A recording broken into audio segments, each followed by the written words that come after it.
Alifas Saida.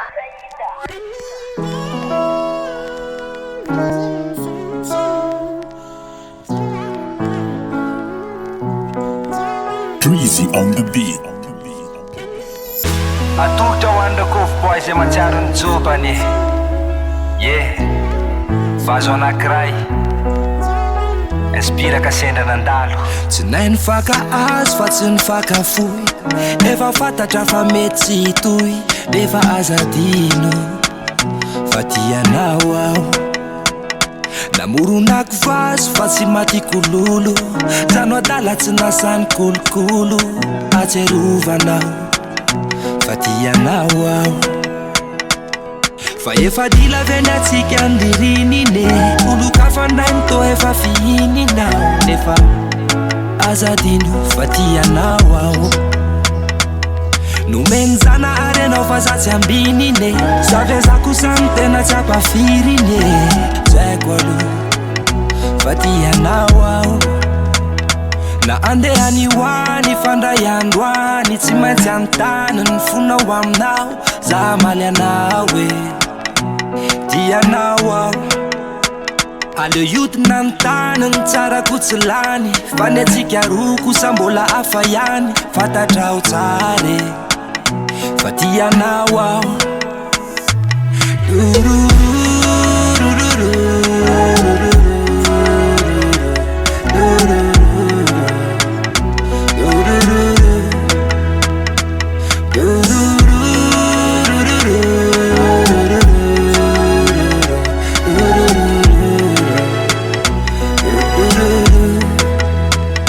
Dariko ianao hitady anambady. Ho ataony bandy hoe iny le mpanjaka vavy. Nefa kosa tsy anadino fa tianao aho.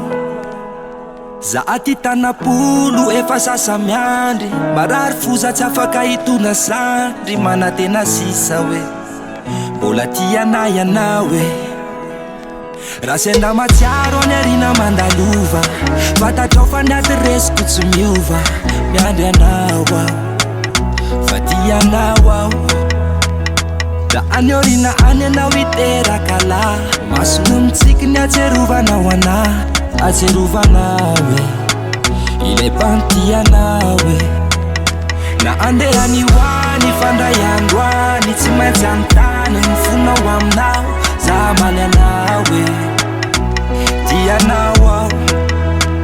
Aleo iodina ny tany ny tsarako tsy lany. Fa ny atsika roa kosa mbola hafa ihany. Fantatrao tsara fa tianao aho.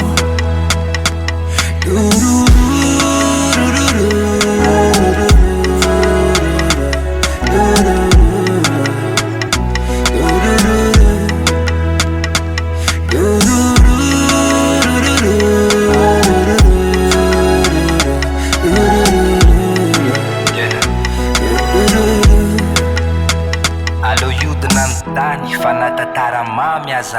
Ray androany mety manam-piafarany. Rary soanao na mbola tianao ary